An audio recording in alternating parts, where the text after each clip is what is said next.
Hello friends, welcome to my channel Aarambh classes. आज के इस वीडियो में हम लोग बीपीएससी टीआरई पॉलिटिकल साइंस के लिए क्लास 6 to 8, 9, 10 और 11, 12 के लिए प्रीवियस ईयर क्वेश्चंस और एनसीईआरटी और एससीईआरटी बेस्ड प्रैक्टिस सेट को सॉल्व करेंगे। इस बुक में कुल 20 चैप्टर से रिलेटेड क्वेश्चंस दिए हुए हैं। इसमें BPSC TRE, DSSB TGT PGT, KVS TGT PGT, NVS TGT PGT, EMRS इन सभी एग्ज़ाम्स में पॉलिटिकल साइंस के जो क्वेश्चंस पूछे गए हैं वो सभी दिए हुए हैं। इस बुक में उन सभी एग्ज़ाम्स के क्वेश्चंस दिए हुए हैं जिसमें एनसीईआरटी से डायरेक्ट क्वेश्चंस पूछे जाते हैं, तो ये आपके लिए बहुत ही यूज़फुल होगा। तो बिना देर किए चलिए आज का ये वीडियो शुरू करते हैं। आज के इस वीडियो में हम लोग राजनीतिक विचारक से संबंधित प्रश्नों का डिस्कशन करेंगे। इसके ऊपर के क्वेश्चंस का डिस्कशन हम लोगों ने इस सीरीज़ के प्रीवियस पार्ट में कर लिया है। आज हम लोग उसके आगे के क्वेश्चंस का डिस्कशन आपके साथ करेंगे। क्वेश्चन नंबर 161 है, हु आर सुद्राज, यह किताब किसने लिखी? इसका सही आंसर है option A, BR Ambedkar. Who are Shudras 1946 में पुस्तक के लेखक BR अम्बेडकर हैं। अगला प्रश्न है, निम्नलिखित में से किसने लाला लाजपत राय को एक समाजवाद के प्रति सहानुभूति रखने वाला बुर्जुआ राजनीतिज्ञ कहा? इसका सही आंसर है ऑप्शन बी, MN रॉय ने। 1921 में उन्होंने अकाल पीड़ितों की सहायता की। पंजाब के शेर के नाम से विख्यात लाला लाजपत राय धर्मनिरपेक्ष राज्य के समर्थक थे। उन्होंने 1921 में सर्वेंट्स ऑफ पीपुल सोसाइटी की स्थापना की। साइमन कमीशन के विरोध में साइमन वापस जाओ के नारे के साथ पंजाब में आंदोलन का नेतृत्व किया। ट्रेड यूनियन आंदोलन से जुड़ाव तथा श्रमिक सुधारों के प्रति लाला लाजपत राय के विचारों को MN राय ने बुर्जुआ समाजवादी राजनीतिज्ञ कहा। लाला लाजपत राय पंजाब के प्रमुख आर्य समाजी थे। अगला प्रश्न है, निम्नलिखित में से किस भारतीय राजनीतिक विचारक ने कहा कि समाजवाद का सार उत्पादन के साधनों की स्थिति के नियंत्रण में निहित है? इसका सही आंसर है ऑप्शन डी, जवाहरलाल नेहरू। स्वतंत्रता से पूर्व जवाहरलाल नेहरू पर समाजवादी विचारधारा का प्रभाव पड़ चुका था। समाजवाद के बारे में नेहरू रूसी समाजवाद और वहाँ की विकासात्मक नीतियों से प्रभावित थे। नेहरू का समाजवादी दृष्टिकोण राजनीतिक स्वतंत्रता के साथ साथ सामाजिक एवं आर्थिक स्वतंत्रता को प्राप्त करना था। नेहरू समाजवाद को केवल एक आर्थिक सिद्धांत ही नहीं बल्कि जीवन दर्शन मानते थे। नेहरू द्वारा मार्क्सवाद से भिन्न लोकतांत्रिक समाजवाद को स्वीकार किया गया, जो नियंत्रित कार्यक्रमों के द्वारा आय के समान वितरण पर बल देता है। इसी संदर्भ में नेहरू जी का कहना है कि समाजवाद का सार उत्पादन के साधनों की स्थिति के नियंत्रण में निहित है। अगला प्रश्न है, अंबेडकर ने सामुदायिक बंधन को बनाए रखने के लिए निम्नलिखित में से किसका सुझाव दिया था? पहला है, उन्होंने अंतरजातीय विवाह का सुझाव दिया। दूसरा है, उन्होंने अंतरजातीय भोजन करने का सुझाव दिया। उन्होंने तर्क दिया कि वर्णाश्रम धर्म की रक्षा करने वाले शास्त्रों का त्याग दिया जाना चाहिए क्योंकि वे न्यायसंगत नहीं हैं और समाज के वर्गीकृत संगठन को वैध बनाते हैं। इसका सही आंसर है ऑप्शन बी, पहला, दूसरा और तीसरा तीनों ही सही है। डॉक्टर अंबेडकर भारतीय समाज में व्याप्त वर्णाश्रम व्यवस्था एवं जातिवाद के प्रबल विरोधी थे। इस कुप्रथा को दूर करने के लिए डॉक्टर अंबेडकर ने 20 जुलाई 1924 को बम्बई में बहिष्कृत हितकारिणी सभा का गठन किया। अंबेडकर ने भारतीय समाज से इस कुप्रथा को जड़ से उखाड़ फेंकने के लिए अंतरजातीय विवाह, सामूहिक भोजन कार्यक्रम का प्रस्ताव रखा तथा वर्णाश्रम धर्म का समर्थन करने वाले शास्त्रों के परित्याग की वकालत की।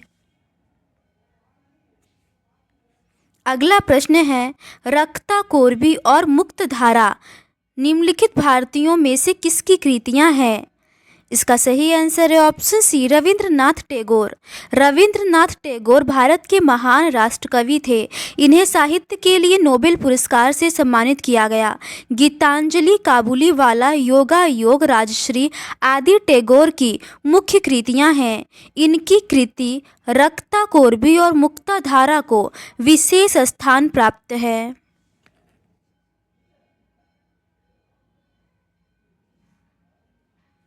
अगला प्रश्न है, पुस्तक Hindu society at cross road किसके द्वारा लिखी गई थी?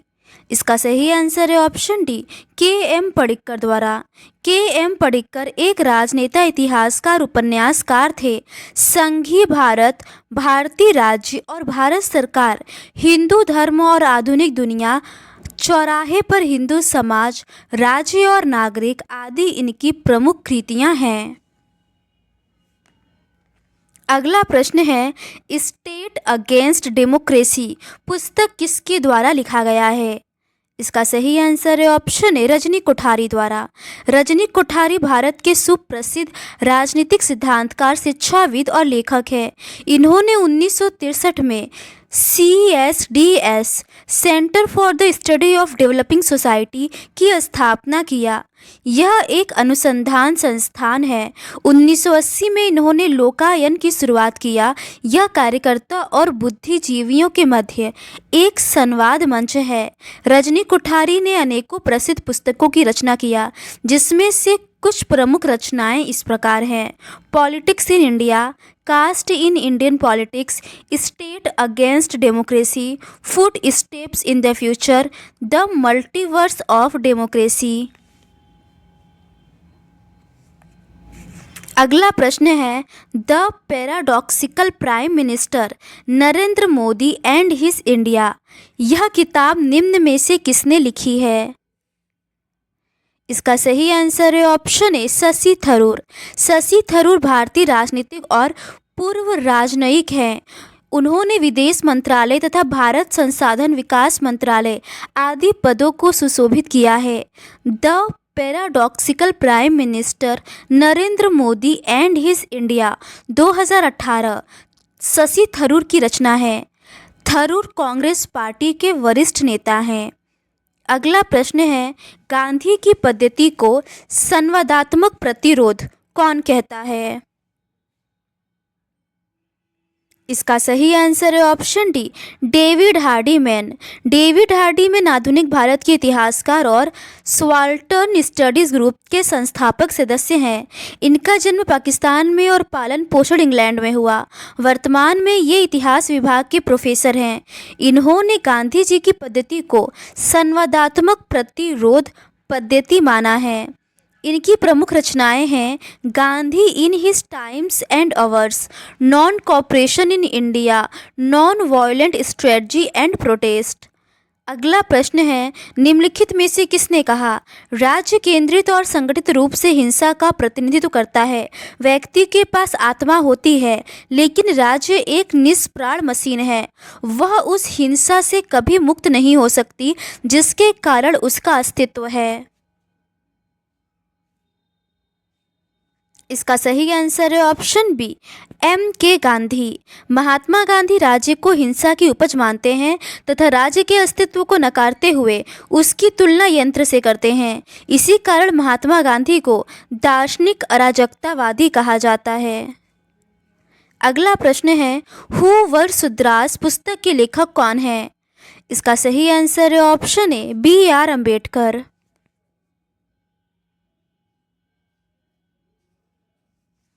हु वर शूद्रास 1946 ईस्वी में प्रकाशित अंबेडकर की रचना है। इस पुस्तक में शूद्र वर्ण की उत्पत्ति की चर्चा है।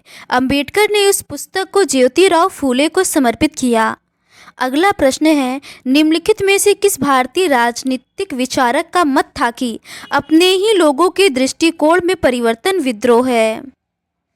इसका सही आंसर है ऑप्शन बी, कौटिल्य। कौटिल्य के अनुसार अपने ही लोगों के दृष्टिकोण में परिवर्तन विद्रोह है। कौटिल्य ने शासन कला को अर्थशास्त्र के रूप में परिभाषित किया है। अर्थ भौतिक कल्याण को दर्शाता है। कौटिल्य ने दृढ़तापूर्वक कहा कि दरिद्रता, लोभ और असंतोष ही विद्रोह के कारण हैं। अगला प्रश्न है, निम्नलिखित में से किसे भारतीय मुस्लिम समाज में उदारवाद और आधुनिकता का अग्रदूत माना जाता है? इसका सही आंसर है option C, sir Syed Ahmad Khan. Sir Syed Ahmad Khan भारतीय मुस्लिम समाज में एक समाज सुधारक, यथार्थवादी चिंतक थे। आधुनिक व वैज्ञानिक पाश्चात्य शिक्षा को समाज व्यवस्था में फैली कुरीतियों को दूर करने के लिए दो आंदोलन चले, एक बहावी आंदोलन, दूसरा अलीगढ़ आंदोलन। सर सैयद अहमद खां ने 1875 में Mohammedan Anglo oriental college Aligarh की स्थापना की। तत्कालीन वायसराय लॉर्ड लिटन ने इसकी नींव रखी। अगला प्रश्न है, निम्नलिखित में से किसने भारत में ब्रिटिश शासन को भेष में वरदान कहा था?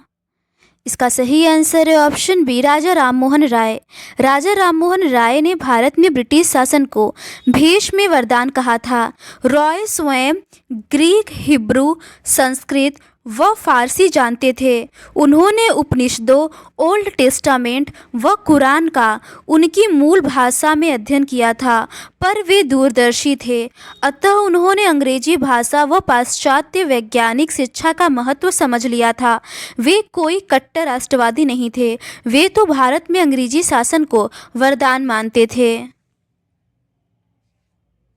अगला प्रश्न है, निम्नलिखित में से किसने एक पत्र में लिखा है कि मैं जिन धार्मिक पुरुषों से मिला हूँ वे भेष में राजनेता हैं। हालांकि मैं जो एक राजनेता की भेष पहनता हूँ, दिल से धार्मिक व्यक्ति हूँ।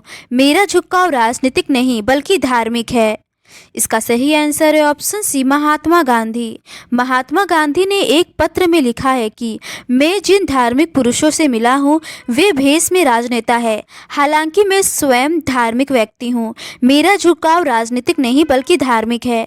गांधी जी धर्म को राजनीति में शामिल करते हैं। वह कहते हैं धर्म विहीन राजनीति मृत्यु के समान है। अगला प्रश्न है, महात्मा गांधी ने यंग इंडिया नामक अपने मूक पत्र का संपादन किया, जिसे बाद में निम्नलिखित में से क्या नाम दिया गया? इसका सही आंसर है ऑप्शन सी, हरिजन। महात्मा गांधी ने यंग इंडिया नामक अपने मुख पत्र का संपादन किया, जिसे बाद में हरिजन नाम दिया गया। प्रारंभ में यह अंग्रेजी में निकाला गया था। अगला प्रश्न है, मंडल शब्द का प्रयोग प्राचीन भारत में विश्व व्यवस्था शब्द के समकक्ष के रूप में किया जाता था। निम्नलिखित में से किसने यह शब्द प्रयोग किया? इसका सही आंसर है ऑप्शन ए, कौटिल्य। मंडल शब्द का प्रयोग कौटिल्य ने प्राचीन भारत में विश्व व्यवस्था के समकक्ष के रूप में किया। पड़ोसी राज्यों के संबंध में मंडल सिद्धांत शक्ति संतुलन सिद्धांत पर आधारित है। मंडल अर्थात राज्यों का वृत्तांत घेरा। इस घेरे में 12 राज्य व 72 प्रवर्तियां हैं। अगला प्रश्न है, यह किसने कहा? न्यायपूर्ण समाज वह है जिसमें परस्पर सम्मान की बढ़ती हुई भावना और अपमान की घटती हुई भावना मिलकर एक करुणा से भरे समाज का निर्माण करें। इसका सही आंसर है ऑप्शन सी, B.R. अम्बेडकर। B.R. अम्बेडकर के अनुसार न्यायपूर्ण समाज तब है जिसमें परस्पर सम्मान की बढ़ती हुई भावना और अपमान की घटती हुई भावना मिलकर एक करुणा से भरे समाज का निर्माण करें। अगला प्रश्न है, निम्नलिखित में से कौन एक ऐसा धर्मनिरपेक्ष राष्ट्र चाहते थे जो सभी धर्मों की हिफाजत करे, अन्य धर्मों की कीमत पर किसी भी धर्म की तरफदारी न करे और खुद किसी धर्म को राजधर्म के बतौर स्वीकार न करे? इसका सही आंसर है ऑप्शन बी, जवाहरलाल नेहरू। जवाहरलाल नेहरू ऐसा धर्मनिरपेक्ष राष्ट्र चाहते थे जो सभी धर्मों की हिफाजत करे, अन्य धर्मों की कीमत पर किसी एक धर्म की तरफदारी न करे और खुद किसी धर्म को राजधर्म के बतौर स्वीकार न करे। अगला प्रश्न है, किसने 5 तरह की असमानताओं की पहचान की जिनके खिलाफ एक साथ लड़ना होगा? स्त्री पुरुष असमानता, चमड़ी के रंग पर आधारित असमानता, जातिगत असमानता, कुछ देशों का अन्य पर औपनिवेशिक शासन और निस्संदेह आर्थिक असमानता। इसका सही आंसर है ऑप्शन सी, राम मनोहर लोहिया। राम मनोहर लोहिया ने 5 तरह के असमानताओं की पहचान की जिनके खिलाफ एक साथ लड़ना होगा। स्त्री पुरुष असमानता, चमड़ी के रंग के आधार पर असमानता, जातिगत असमानता, कुछ देशों का अन्य पर औपनिवेशिक शासन और निस्संदेह आर्थिक असमानता। अगला प्रश्न है, किसने यह कहा, यदि हम विचारों में क्रांति लाना चाहते हैं तो सबसे पहले हमारे सामने एक ऐसा आदर्श होना चाहिए जो हमारे पूरे जीवन का एक उमंग से भर दे। यह आदर्श स्वतंत्रता का है।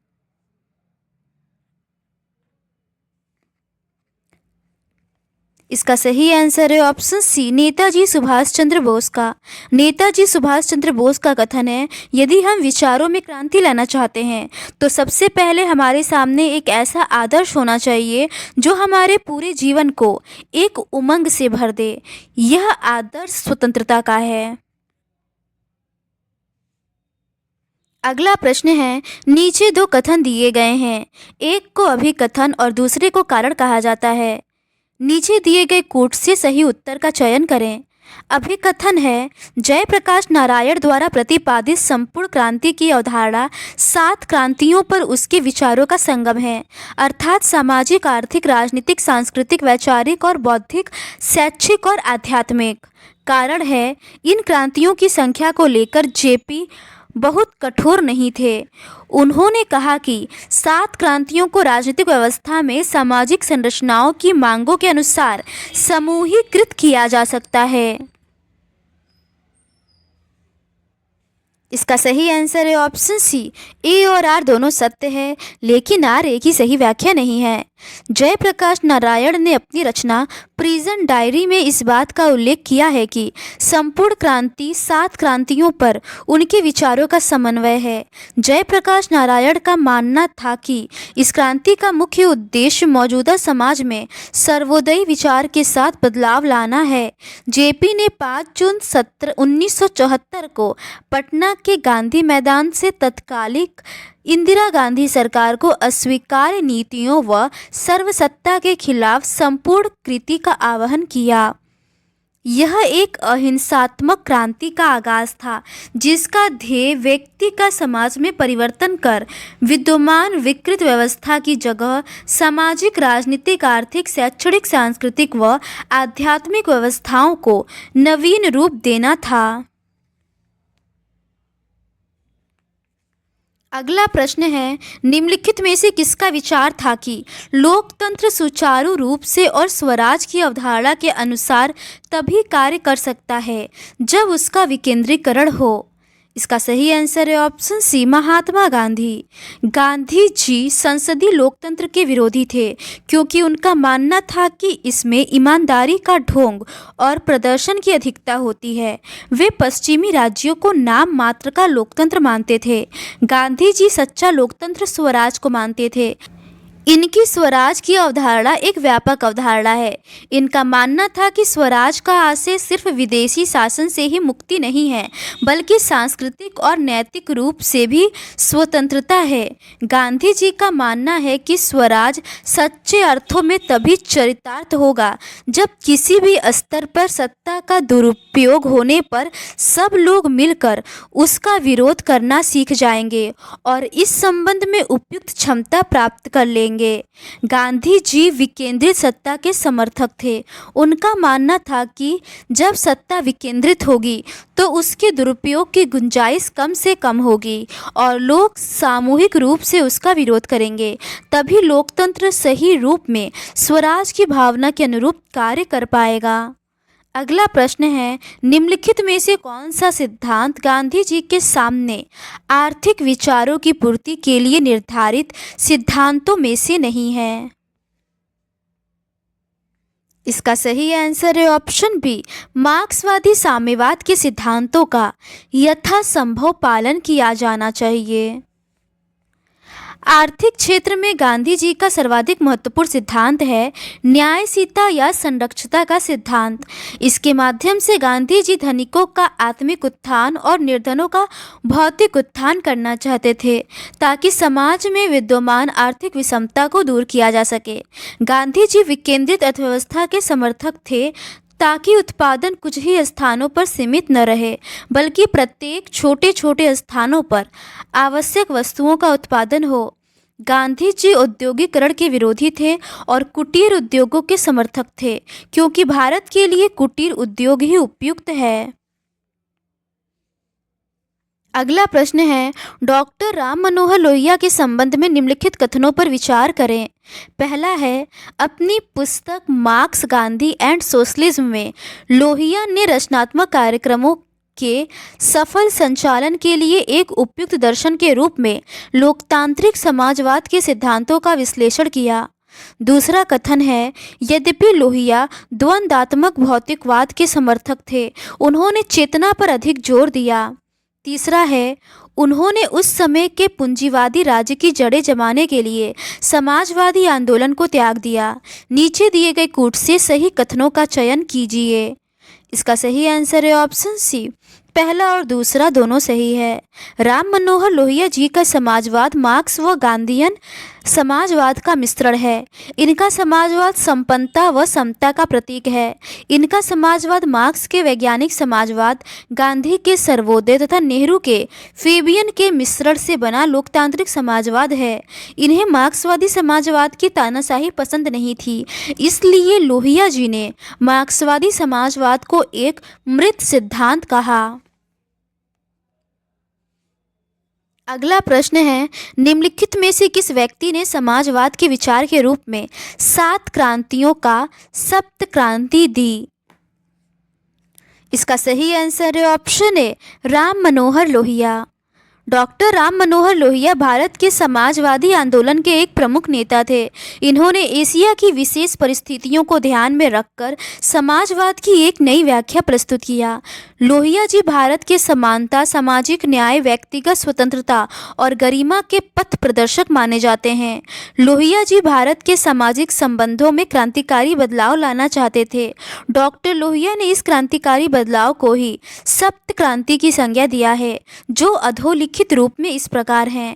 लैंगिक समानता, रंग भेद पर आधारित असमानता का अंत, जातिगत असमानता का समापन, उपनिवेशवाद का अंत और विश्व सरकार का निर्माण, निजी संपत्ति आधारित आर्थिक असमानता का अंत, व्यक्तिगत अधिकारों के हनन का विरोध, युद्ध शास्त्रों का विरोध और सविनय अवज्ञा के सिद्धांतों की स्वीकृति।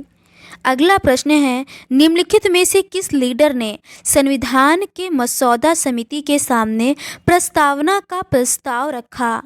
इसका सही आंसर है ऑप्शन डी, जवाहरलाल नेहरू ने। संविधान सभा में उद्देश्य प्रस्ताव पंडित जवाहरलाल नेहरू ने 13 दिसंबर 1946 को प्रस्तुत किया था और 22 जनवरी 1947 को संविधान सभा ने इसे सर्वसम्मति से स्वीकार किया। यही उद्देश्य प्रस्ताव आगे चलकर भारतीय संविधान की प्रस्तावना का आधार बना। प्रारूप समिति का गठन संविधान सभा ने अपने एक प्रस्ताव के माध्यम से 29 अगस्त 1947 को किया था। इसकी प्रथम बैठक 30 अगस्त 1947 में हुई थी। यह एक 7 सदस्यीय समिति थी। अगला प्रश्न है, निम्नलिखित में से किसने Hindu society at cross road पुस्तक लिखी है? इसका सही आंसर है option D, K M. Panikkar. Hindu society at cross roads नामक पुस्तक की रचना के.एम. पडिक्कर ने की है। यह एक प्रसिद्ध भारतीय राजनेता और राजनयिक थे।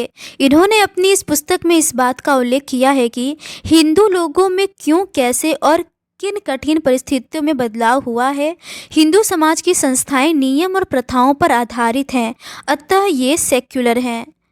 अगला प्रश्न है, कविताएं विद्रोही और आनंदमयी आगमने निम्नलिखित में से किसकी उत्कृष्ट कृतियाँ थीं? इसका सही आंसर है ऑप्शन ए, नजरुल इस्लाम। नजरुल इस्लाम ने विद्रोही और आनंद मोयोर आगमने नामक उत्कृष्ट कृतियों की रचना की। अगला प्रश्न है, जय जवान जय किसान का प्रसिद्ध नारा किसने दिया था? इसका सही आंसर है ऑप्शन ए, लाल बहादुर शास्त्री ने। जय जवान जय किसान का नारा भारत के प्रधानमंत्री लाल बहादुर शास्त्री जी ने 1965 में दिल्ली के रामलीला मैदान में दिया था। भारतीय प्रधानमंत्री वाजपेयी जी ने पोखरण परीक्षण के बाद 1998 में जय जवान जय किसान जय विज्ञान का नारा दिया। प्रधानमंत्री नरेंद्र मोदी ने 2019 में 106वें भारतीय विज्ञान कांग्रेस जालंधर में जय जवान जय किसान जय विज्ञान जय अनुसंधान का नारा दिया। अगला प्रश्न है, निम्नलिखित में से किसने जाति को इस प्रकार पुनर्परिभाषित किया कि यह केवल जन्म से ही निर्धारित ना हो? इसका सही आंसर है ऑप्शन सी, दयानंद सरस्वती। स्वामी दयानंद सरस्वती 19वीं शताब्दी के एक प्रसिद्ध समाज सुधारक, चिंतक तथा आर्य समाज के संस्थापक थे। स्वामी जी ने भारतीय समाज के सुधार के विभिन्न पहलुओं पर कार्य किया। स्वामी दयानंद सरस्वती वैदिक वर्ण व आश्रम व्यवस्था के समर्थक थे। वे भारतीय जाति में समाहित अन्याय के कटु आलोचक थे। जन्म को जाति व वर्ण की कसौटी नहीं मानते थे, बल्कि तत्कालिक रूढ़िवादी समाज में उनका क्रांतिकारी विचार था कि मनुष्य की जाति व वर्ण उसकी मानसिक प्रवृत्तियों, गुणों और कार्यों के अनुसार निर्धारित हो। अगला प्रश्न है, 1893 में किसने देशभक्ति गीतों और भाषणों के माध्यम से पारंपरिक धार्मिक गणपति उत्सव को राष्ट्रवादी विचारों के अभियान में बदल दिया? इसका सही आंसर है ऑप्शन बी, बाल गंगाधर तिलक ने। बाल गंगाधर तिलक भारतीय स्वतंत्रता संग्राम के एक प्रमुख राजनेता थे। यह उग्र विचारधारा के समर्थक थे। तिलक जी ने भारतीय स्वतंत्रता संग्राम से आम जनमानस को जोड़ने और स्वतंत्रता संग्राम को जीवंत बनाने के लिए धार्मिक उत्सव, गणपति उत्सव और शिवाजी उत्सव का प्रयोग किया। इनका मानना था कि व्यक्ति का भौतिक जीवन तब तक सार्थक नहीं होगा जब तक स्वराज प्राप्त नहीं हो जाता। अर्थात तिलक जी ने स्वराज को भारतीय लोगों के भौतिक जीवन से प्रत्यक्ष रूप से संबंधित बताया और कहा कि बिना स्वराज की प्राप्ति से यह लोक सफल नहीं होगा। गांधी जी ने तिलक को आधुनिक भारत का निर्माता कहा है। पंडित नेहरू ने तिलक को भारतीय क्रांति का जनक कहा है। अगला प्रश्न है, बी.आर. अम्बेडकर के बारे में निम्नलिखित में से कौन सा कथन गलत है? इसका सही आंसर है ऑप्शन ए, उन्होंने हिंदू कोड बिल पर मतभेदों के कारण 1954 में कैबिनेट से इस्तीफा दे दिया था। ये कथन गलत है। डॉक्टर भीमराव अंबेडकर आधुनिक भारत के महान विभूतियों में से एक थे। इन्होंने भारतीय समाज में विद्यमान बुराइयों, अमानवीय प्रथाओं, परंपराओं के विरोध में आजीवन संघर्ष किया और समाज के कमजोर वंचित वर्गों के लिए एक सम्मानजनक स्तर की वकालत किया और समता मूलक सामाजिक, राजनीतिक और आर्थिक व्यवस्था की स्थापना के लिए भारतीय संविधान में प्रशंसनीय और मुकम्मल व्यवस्था किया। हिंदू कोड बिल कई कानूनों का एक समूह है जिसका उद्देश्य हिंदुओं से संबंधित कानूनों में सुधार करना था। इस बिल पर मतभेदों के कारण डॉक्टर अंबेडकर ने 1951 में नेहरू मंत्रिमंडल से इस्तीफा दे दिया था। क्वेश्चन में 1954 दिया हुआ है जो कि गलत है। अगला प्रश्न है, किसने कहा था कि व्यक्तिगत स्वतंत्रता के हनन पर संभवतः किसी समाज का निर्माण नहीं किया जा सकता है? इसका सही आंसर है ऑप्शन सी, M.K. गांधी। महात्मा गांधी सत्य अहिंसा के सिद्धांतों में विश्वास करने वाले एक आदर्शवादी नैतिकतावादी विचारक हैं। गांधी जी ने सत्य और अहिंसा के माध्यम से व्यक्तिगत स्वतंत्रता, मानव गरिमा, आत्मसम्मान को महत्वपूर्ण बताया है। इनके अभाव में व्यक्ति के व्यक्तित्व का न तो सर्वांगीण विकास संभव है और न ही किसी समाज की कल्पना की जा सकती है। एक अराजकतावादी दार्शनिक होने के नाते गांधी जी ने जिस समाज की कल्पना किया है वह पूर्ण रूप से नैतिकता पर आधारित समाज है। एक नैतिकता पर आधारित समाज की स्थापना व्यक्तिगत स्वतंत्रता के हनन की कीमत पर संभव नहीं है।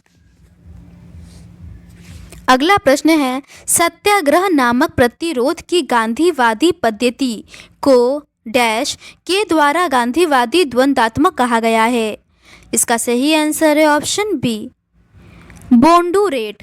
सत्याग्रह आंदोलन का आशय सत्य के लिए पूरी दृढ़ता और ईमानदारी के साथ आग्रह करना है। सत्याग्रह नामक शब्दावली का इस्तेमाल गांधी जी द्वारा 20वीं शताब्दी के शुरुआती दौर में किया गया था। गांधी जी ने सत्याग्रह नामक प्रतिरोध की पद्धति का इस्तेमाल दक्षिण अफ्रीका और भारत दोनों देशों में किया था। इसी रास्ते पर चलते हुए गांधी जी ने भारत को राजनीतिक आज़ादी दिलाने में महत्वपूर्ण भूमिका निभाई।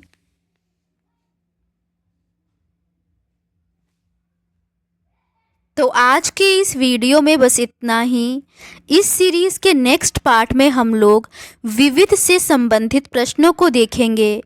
अगर आपको ये सीरीज़ पसंद आती है तो please do subscribe to my channel and like this video. Thank you.